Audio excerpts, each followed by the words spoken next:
அதே நாளில் சீடர்களுள் இருவர் எருசலேமிலிருந்து ஏறத்தாழ 11 கிலோமீட்டர் தொலையில் உள்ள ஓர் ஊருக்கு சென்று கொண்டிருந்தனர். அவ்வூரின் பெயர் எம்மாவு.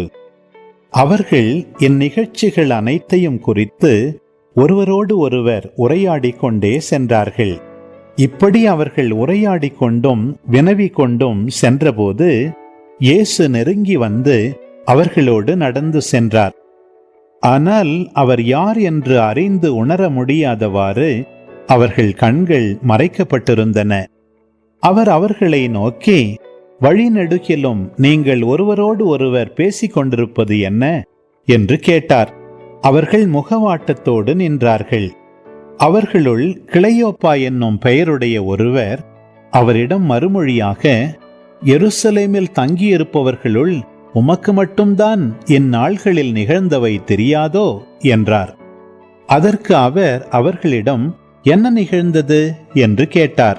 அவர்கள் அவரிடம், நாசரேத்து இயேசுவை பற்றியேதான் பேசுகின்றோம்.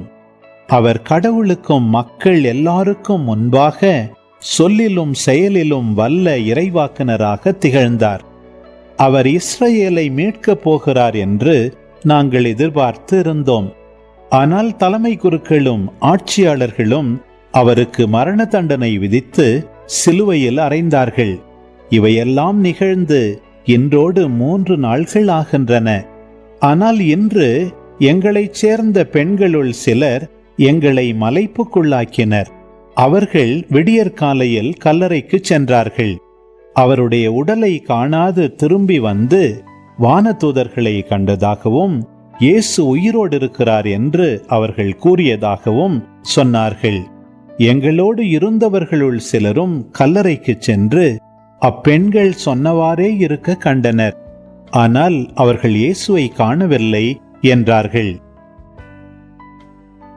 இயேசு அவர்களை நோக்கி, அறிவிலிகளே, இறைவாக்கினர்கள் உரைத்த எல்லாவற்றையும் நம்ப இயலாத மந்த உள்ளத்தினரே, மெசியா தாம் மாட்சி அடைவதற்கு முன் இத்துன்பங்களை பட வேண்டும் அல்லவா என்றார்.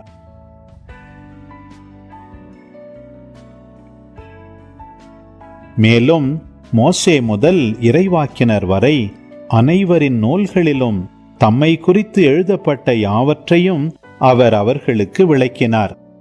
அவர்கள் தாங்கள் போக வேண்டிய ஊரை நெருங்கி வந்தார்கள். அவரோ அதற்கு அப்பால் போகிறவர் போல காட்டிக்கொண்டார். அவர்கள் அவரிடம், எங்களோடு தங்கும், ஏனெனில் மாலை நேரம் ஆயிற்று, பொழுதும் போயிற்று என்று கூறி கட்டாயப்படுத்தி அவரை இணங்க வைத்தார்கள்.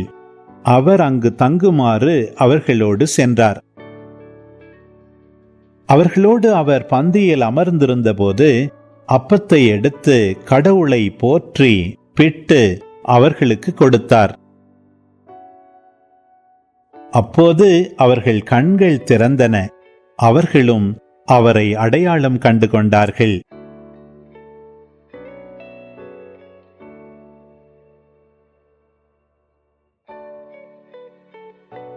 உடனே அவர் அவர்களிடமிருந்து மறைந்து போனார்.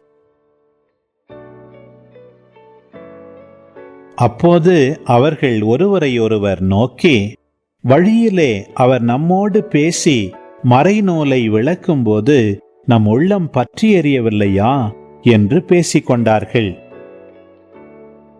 அந்நேரமே அவர்கள் புறப்பட்டு எருசலேமுக்கு திரும்பி போனார்கள். அங்கே 11 அவர்களோடு இருந்தவர்களும் குழுமியிருக்க கண்டார்கள். அங்கிருந்தவர்கள், ஆண்டவர் உண்மையாகவே உயிருடன் எழுப்பப்பட்டார், அவர் சீமோனுக்கு தோற்றம் அளித்துள்ளார் என்று சொன்னார்கள். அவர்கள் வழியில் நிகழ்ந்தவற்றையும் அவர் அப்பத்தை பிட்டு கொடுக்கும் போது அவரை கண்டுணர்ந்து கொண்டதையும் அங்கிருந்தவர்களுக்கு எடுத்துரைத்தார்கள்.